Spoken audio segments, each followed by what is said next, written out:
Assalamualaikum warahmatullahi wabarakatuh. Apa kabar sahabat Nadeo Alvaro semuanya? Mudah-mudahan kita semua dalam lindungan Allah Subhanahu wa Ta'ala dan dilancarkan rezekinya. Amin ya rabbal alamin. Sahabat Nadeo Alvaro yang dirahmati Allah, di balik takdir manusia selalu ada yang tersembunyi. Di balik langkah yang kita pilih, ada kekuatan yang tak kasat mata ikut mengiringi. Dan di balik tubuh fana kita, ada bagian dari alam gaib yang mungkin sedang menjaga. Sahabatku, pernahkah kamu bertanya dalam hati, mengapa kamu seolah selalu selamat dari bahaya besar? Mengapa ada orang yang memusuhimu tanpa sebab, tapi mereka tak pernah berhasil menyakitimu? Atau, mengapa terkadang kamu merasakan ada sesuatu yang menuntun jalan hidupmu, bahkan saat kamu tidak tahu arah? Bisa jadi, itu adalah tanda bahwa kamu sedang dijaga. Bukan oleh manusia, bukan oleh tentara, bukan oleh keluarga, tapi oleh makhluk halus yang setia, kuat, dan penuh takdir. Mereka disebut khodam kerajaan. Dalam tradisi spiritual kuno Nusantara, dikenal keberadaan khodam penjaga dari dimensi lain, yang dulunya hidup berdampingan dengan raja-raja besar, sultan-sultan sakti, atau wali-wali agung yang menguasai ilmu tinggi dan karomah ilahiyah. Khodam ini bukan sembarang makhluk halus. Mereka hidup dalam istana gaib, memegang sumpah setia, dan memiliki tugas turun-temurun untuk menjaga darah atau energi tertentu yang diwariskan dari leluhur. Dan tanpa disadari, bisa jadi energi itu kini berada dalam dirimu. Khodam kerajaan bukanlah makhluk liar. Mereka adalah prajurit halus, cerdas, dan memiliki aturan. Mereka tidak menampakkan diri kepada semua orang. Mereka tidak datang karena dipanggil mantra, tapi datang karena energi dalam dirimu sefrekuensi dengan dunia mereka. Mereka mengenali aura keturunan raja, pangeran gaib, wali spiritual, atau bahkan manusia biasa yang telah mengasah jiwanya dengan zikir, kejujuran, dan kesabaran bertahun-tahun. Dalam hikayat-hikayat tua, ada kisah tentang orang biasa yang tiba-tiba diselamatkan oleh sosok berjubah emas, atau mimpi menerima pusaka dari tangan raja gaib. Itu bukan dongeng. Itu adalah tanda keterjagaan oleh entitas gaib berpangkat tinggi.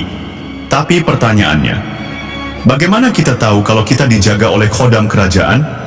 Kita tidak akan pernah melihat mereka secara kasat mata, namun kita bisa mengenali mereka melalui ciri-ciri tertentu yang nyata dalam hidup kita.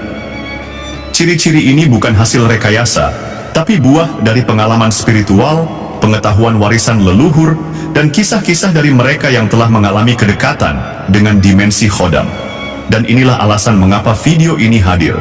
Video ini akan membimbingmu menyelami 7 ciri utama yang menjadi penanda seseorang dijaga oleh khodam kerajaan. Penanda yang kadang muncul secara halus dalam kehidupan sehari-hari, kadang muncul dalam mimpi, dalam firasat, atau bahkan dalam cara orang-orang memperlakukanmu tanpa alasan yang jelas. Video ini bukan hanya untuk ditonton, tapi untuk direnungkan.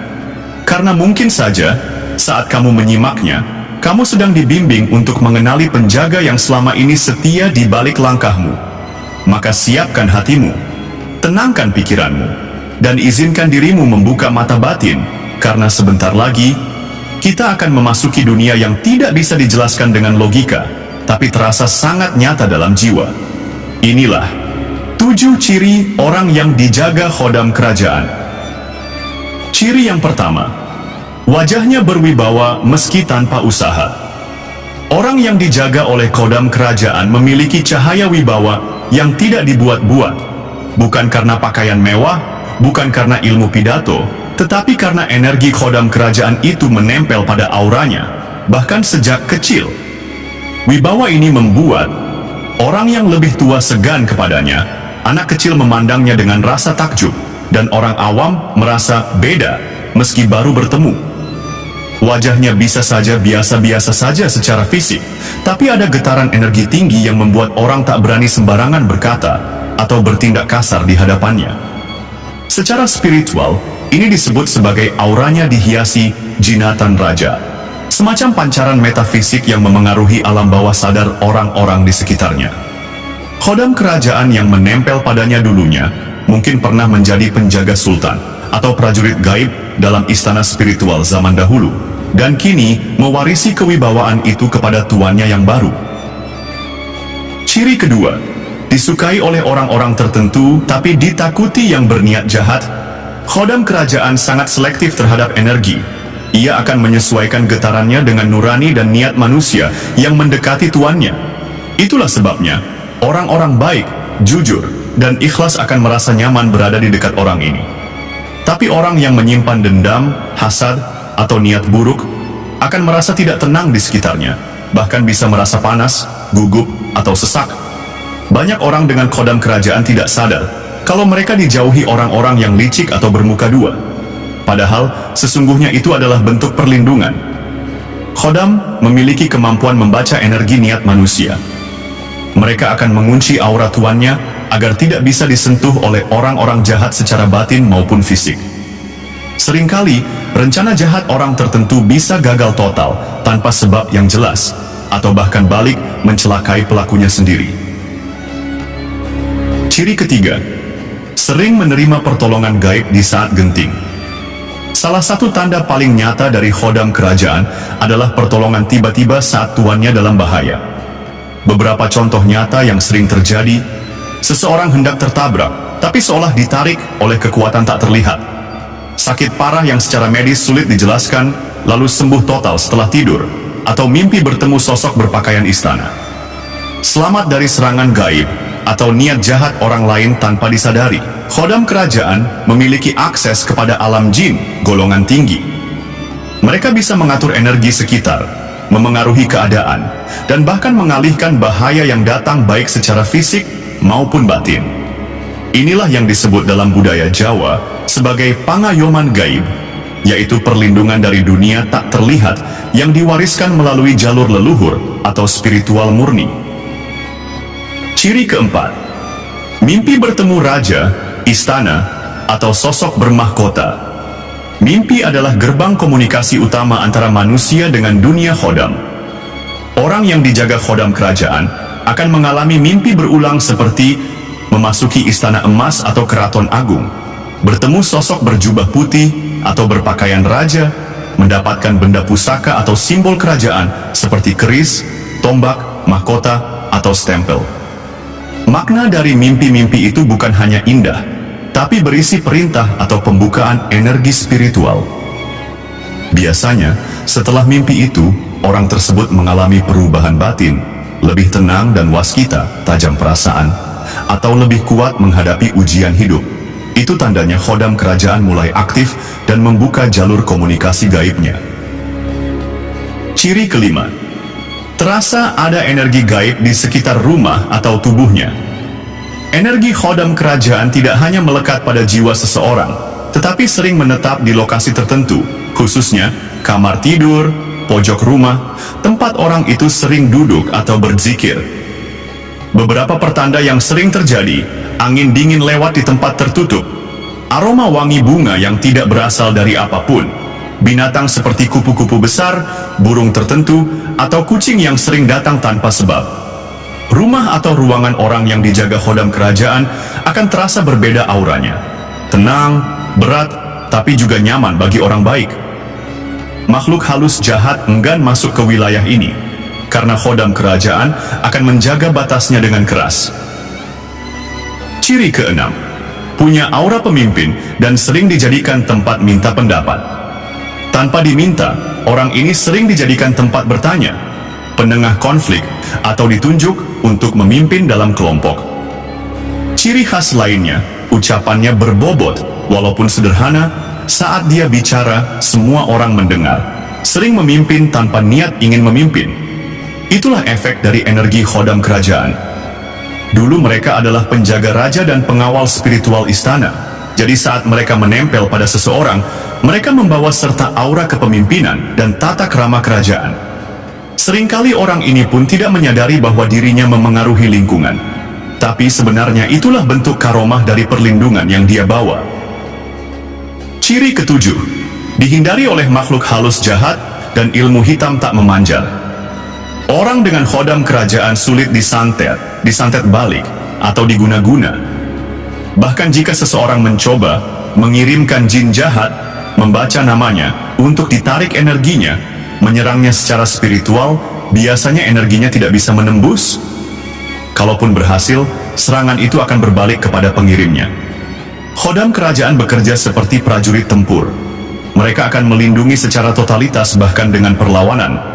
Banyak orang yang mencoba mencelakai orang bertuah ini akhirnya sakit mendadak, kegilaan sementara, atau kehilangan kekuatannya sendiri. Sahabatku yang dirahmati oleh cahaya langit dan dijaga oleh takdir gaib, kita telah menelusuri 7 ciri utama dari orang-orang yang kemungkinan besar dijaga oleh khodam kerajaan. Ciri-ciri ini bukan sekadar daftar, tapi merupakan pantulan energi batin yang sudah sejak lama menjadi bagian dari warisan spiritual bangsa kita. Mungkin di sepanjang hidupmu, kamu sering merasa berbeda, sering mengalami hal-hal aneh yang sulit dijelaskan, sering selamat dari bahaya, atau bahkan sering merasa sepi di tengah keramaian. Padahal, bisa jadi, kamu tidak sendirian. Bisa jadi, sejak lahir kamu sudah dibawa oleh satu entitas gaib yang mengawalmu dalam diam. Bisa jadi, ada penjaga yang tidak pernah tidur, yang tak terlihat oleh mata, tapi selalu hadir dalam langkahmu, dalam doamu, dan dalam pertolongan-pertolongan yang tak masuk akal. Namun, satu hal yang harus selalu kita ingat, khodam adalah amanah. Bukan untuk disembah, bukan untuk disalahgunakan, bukan untuk menakuti orang lain atau meraih dunia dengan kesombongan. Mereka hanya akan tetap tinggal pada manusia yang menjaga keluhuran akhlak, kesucian niat, dan istiqamah dalam jalan kebaikan. Karena bagi mereka, Tuan sejati bukanlah manusia yang kuat, tapi manusia yang bersih hatinya dan rendah di hadapan Allah. Maka jika kamu merasa telah atau sedang dijaga oleh khodam kerajaan, lindungilah mereka dengan amal ibadahmu, dengan zikirmu, dengan ketenangan hatimu. Karena mereka pun akan semakin kuat bila kamu hidup dalam ketenangan dan ketulusan. Dan mereka pun akan pergi jika kamu menjual dirimu pada kemarahan, keserakahan, atau tipu daya dunia. Ingat, semakin tinggi aura yang kamu bawa, semakin besar ujian yang akan datang. Orang yang dijaga khodam kerajaan biasanya juga diuji dengan sepi, cobaan berat, fitnah, dan keraguan dalam hidup. Tapi justru disitulah mereka dibentuk. Disitulah jiwanya diuji, karena kekuatan sejati bukan sekadar dimiliki, tapi harus layak dijaga. Di akhir video ini, saya ingin mengajakmu untuk merenung sejenak. Tanyakan dalam hatimu yang terdalam, apakah aku dijaga? Dan jika iya, apakah aku sudah menjaga mereka dengan cara yang benar? Bila hatimu tenang, bila air matamu menetes, bila hatimu bergetar, maka bisa jadi itu adalah tanda bahwa sesuatu dalam dirimu sedang menyala kembali. Dan itu bukan sekadar energi, tapi warisan gaib leluhurmu yang telah lama menunggumu sadar. Semoga video ini menjadi wasilah untukmu, untuk lebih mengenali dirimu, lebih mendekat kepada Allah, dan lebih memahami bahwa hidup kita tidak hanya terdiri dari yang terlihat, tapi juga dijaga oleh yang tak kasat mata. Jangan lupa like jika video ini membuatmu tersentuh. Tinggalkan komentar jika kamu ingin berbagi pengalaman spiritualmu. Dan subscribe channel ini agar kita terus berjalan bersama dalam pencarian cahaya, warisan, dan makna sejati dari hidup. Sampai jumpa di video spiritual selanjutnya. Tetap rendah hati, tetap terangkan hati, dan semoga cahaya gaib yang melindungimu tidak pernah padam. Wassalamualaikum warahmatullahi wabarakatuh. Terima kasih telah mendengarkan dengan hati.